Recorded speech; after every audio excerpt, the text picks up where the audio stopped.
போலி மருத்துவர்களை அடையாளம் காண்பதற்காக ஸ்மார்ட் போர்ட் என்ற புதிய முறை அறிமுகப்படுத்தப்பட்டுள்ளது.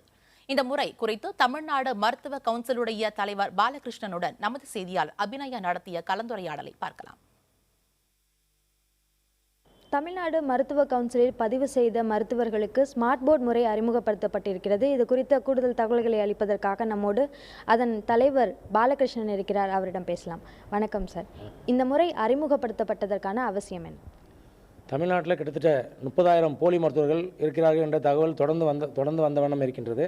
இந்த சூழ்நிலையில் தமிழ்நாட்டில் கிட்டத்தட்ட சின்ன நோய்களெல்லாம், குறிப்பாக சொல்லணும்னா டெங்கு போன்ற நோய்களெல்லாம் ஒரு நோய் முற்றிய நிலையில் மக்கள் உயிரிழக்கின்ற சூழ்நிலையெல்லாம் மறந்து கொள்கிறது.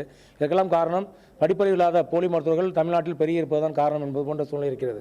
இந்த சூழ்நிலையில் தமிழ்நாடு மருத்துவ கவுன்சில் இந்தியாவிலேயே முதலாக ஸ்மார்ட் போர்டு என்ற நேம் பலகையை மக்களுக்கு அறிமுகப்படுத்துகின்றோம். ஏனென்றால் மக்கள் அவர்கள் வைத்தியம் செய்கின்ற மருத்துவர்கள் ஆங்கிலத்தில் எந்த அளவுக்கு தகுதி பெற்றிருக்கார்கள், அவர்கள் உண்மையிலே ஆங்கில மருத்துவம் படித்தவர்களா என்பதையெல்லாம் தெரிந்து கொள்வதற்கு வசதியாக தான் இந்த நேரத்தில் இந்த ஸ்மார்ட் போர்டை அறிமுகப்படுத்தியிருக்கின்றோம்.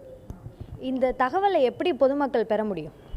இந்த தகவல் சாதாரண ஒரு செல்ஃபோன் வைத்திருக்க மக்கள் அதில் எஸ்எம்எஸ், அதாவது எஸ்எம்எஸில் 56767 என்ற எண்ணின் அடிப்படை எண்ணில் டிஎன்எம்சி ஆர்இஜி நம்பர் என்று டைப் செய்து அதில் போடப்பட்டுள்ள அந்த ரிஜிஸ்ட்ரேஷன் நம்பரை டைப் செய்தால் உடனடியாக அவருடைய பெயர் மற்றும் அவர்கள் படித்த படிப்பு உடனடியாக அவர்கள் செல்போனில் வரும். அதை வைத்து அவர்கள் தெரிந்து கொள்ளலாம்.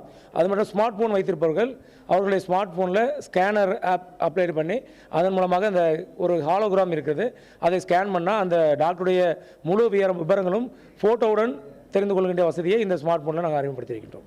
இந்த அளவுக்கு போலி மருத்துவர்கள் அதிகரித்ததற்கு காரணம் என்ன சார்? அதை தடுக்கிறதுக்கு என்ன மாதிரி முயற்சிகள்லாம் எடுக்க போகிறீங்க? இந்த ஸ்மார்ட் போர்டு அறிமுகப்படுத்தப்பட்டிருக்கு, இதை தாண்டி இந்த ஸ்மார்ட் போர்டு மூலமாக பொதுவாக ஒரு திட்டம் செயல்பட வேண்டும் என்றால் அது வெற்றி பெற வேண்டும், பொதுமக்களுடைய அவருடைய சப்போர்ட் அவசியம்.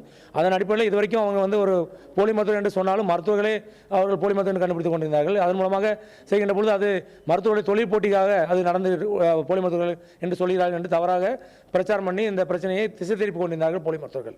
இப்பொழுது பொதுமக்களே கண்டுபிடித்து சொல்கின்ற பொழுது அதனுடைய நோக்கம் உண்மையிலேயே அந்த போலி மருத்துவம் ஒழிக்க வேண்டும் என்ற நோக்கமாக இருக்கும் என்பது எல்லாருக்கும் தெரிய வருகின்றது. அதன் மூலமாக அவர்கள் உடனடியாக கண்டுபிடித்து அதனை அருகிலுள்ள காவல் நிலையத்தில் புகார் செய்து அவர்கள் மேல் நடவடிக்கை எடுத்து அந்த போலி மருத்துவர்களை களைய முடியும்.